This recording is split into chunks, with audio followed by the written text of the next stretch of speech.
Wet versus dry tires, hard decisions having to be made. Another long winless streak ended. Let's talk about Alex Bowman winning on the streets of Chicago.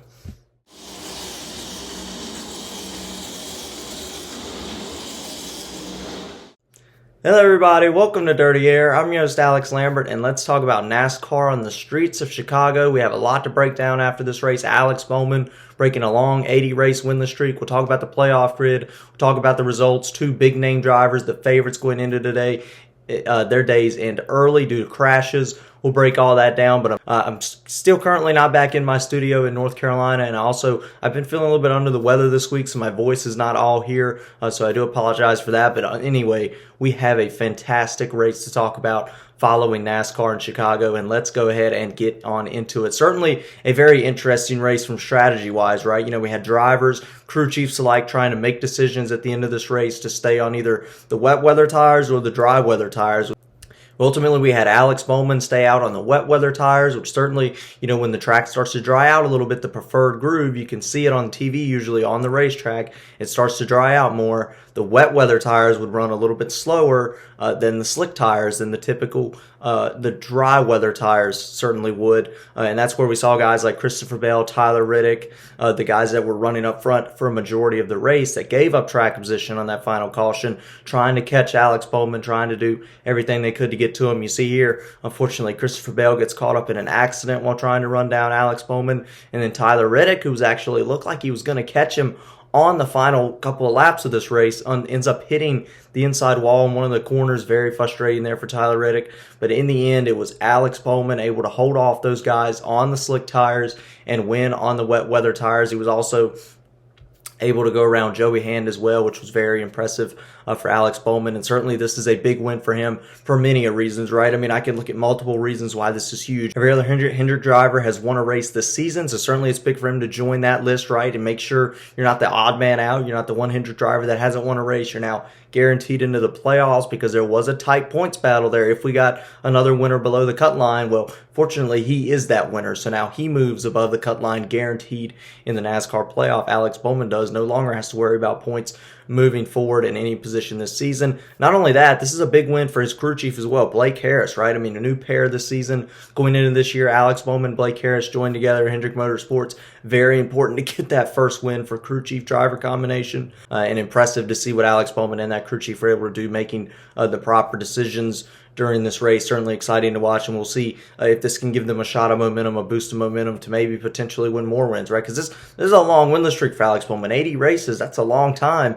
All the way back to 2022, all the way at the beginning of 2022, you'd have to go to Alex Bowman winning in Las Vegas early that season. I think it was the third or fourth race that year.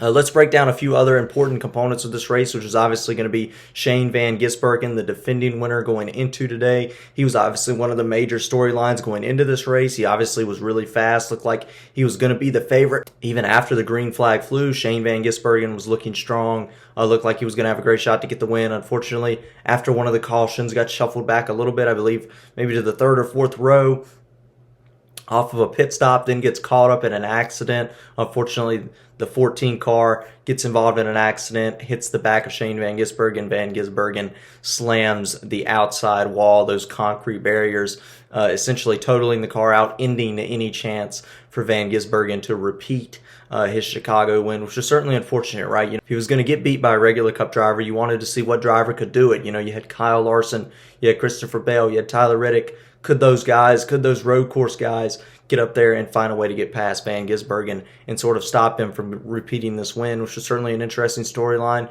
Once again, you had Kyle Larson, who was also one of the favorites going into today's race. Unfortunately, I'm not sure what happened here, just completely overshot the corner. From what I heard, he said the front brakes might have locked up a little bit. Then I heard he was trying to see how far he could go without hitting the brakes and then making the turn. Definitely seemed like he went way too far here. You know, from the videos I heard, it sounded like he was still on the acceleration up until he was right behind Gibbs's rear bumper. So certainly a bit of a strange situation there. I'd have to go back and look at some data to see exactly how that wreck occurred, but definitely a more strange wreck that I've seen out of the 5 car. Anyway, let's go ahead and go through the entire top 10. We have Alex Bowman, once again, like I said, getting the win today. Big deal for him. Tyler Reddick, unfortunately, on the other tires, on the dry weather tires, on the slick tires, was unable to catch him. Hit that inside wall with 2 laps to go. Unfortunately, didn't have enough speed from that point forward to catch Alex Bowman, but a nice second place finish for Reddick. He was frustrated following the race today. With Ty Gibbs finishing the 3rd position, another solid finish for Ty Gibbs, who's been sort of struggling in the later portions of this season, not getting the results he wants, but certainly a nice top 3 finish today for Ty Gibbs. He was very strong all day as well, led some laps early in the race. Looked like Ty Gibbs was very strong today. A good showing from the 54 team all day long, certainly. Joey Hand, one of those road course ringers driving for an RFK Ford today, was able to get a top 5 finish, his best career finish in the NASCAR Cup Series, a 9th, 4th place finish. Actually led a few laps until eventually Alex Bowman was able to get around him. I think it's still very impressive that he was able to hold off and stay in the 4th position. Again, with the slick tires on behind him, and then of course the NASCAR Cup regulars that are familiar with this were able to. He was able to keep them behind him as well. So certainly a solid day for Joey Hand.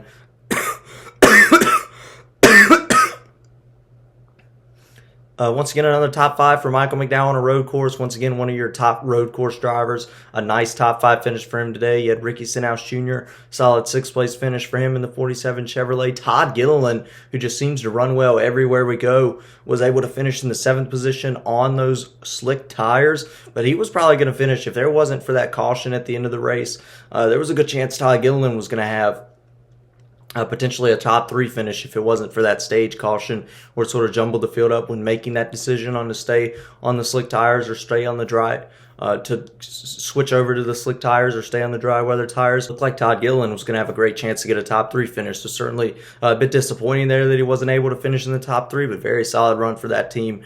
Once again, Todd Gilliland, I think, having an impressive season in that 38 Ford as well. William Byron, obviously, was able to get up there, finish in the 8th position. Nice run for him. Kyle Busch, another one of those drivers that was on the dry weather tires, the slick tires, was able to salvage a top 10 day. Once again, those slick tires were just flying through the field at the end of the race. Kyle was able to come up, finish in the 9th position, so certainly a solid run for them. Maybe give them a little bit of a confidence booster moving forward. Ryan Blaney does round out the top 10. While we're looking through the results, I do want to mention the SHR drivers today. They had a rough day, what I would say really looked embarrassing between the 4 drivers, or at least 3 of the 4 drivers. Multiple wrecks today. I think I saw those drivers, I don't know how many times. I know Josh Berry, I think I saw him wreck 3 or 4 times. Saw Ryan Preece in the 41 car. I know I saw him wreck at least twice, so certainly not a great performance. Chase Briscoe, obviously involved in some wrecks as well, was ultimately one of the key components of taking out Shane Van Gisbergen earlier on, so certainly a rough day for them. Only one of those 4 drivers finishing in the top 30 today, and that was actually Noah Gragson. And while I just discredited some of the SHR drivers for not getting the results today, I do want to give some credit to Noah Gragson because I thought he ran a very good race.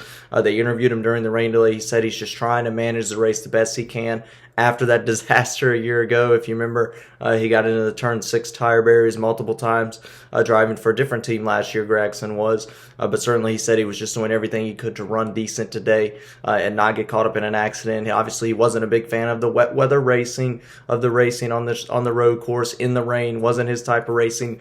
But was able to salvage a solid top 10, 15 day, which I respect that out of Noah Gragson, especially after a disastrous last year. And then looking at his teammates, just a really bad performance today by the SHR Ford, certainly. So let's go ahead and bring up the playoff grid. We have 6 races remaining to the 2024 NASCAR playoffs. Once again, with Alex Bowman winning today, we add another winner to the list. That's now 12 different winners, which certainly tightens things up, right? We only now have 4 spots, 6 races to go. If I look at this list right now, once again, I keep saying Martin Truex Jr. is safe, right? I don't see a scenario where we get 3 more winners, which would put Truex on the bubble. I don't see a scenario where we get 3 new winners without Truex being one of them. So I think we can say Truex is fairly safe in. I don't see a situation that Truex doesn't make the playoffs. But now it's really tight because I think if you're one of these 3, 14th, 15th, or 16th, you want to be at least 15th, right? Because if you get another winner, which is very possible,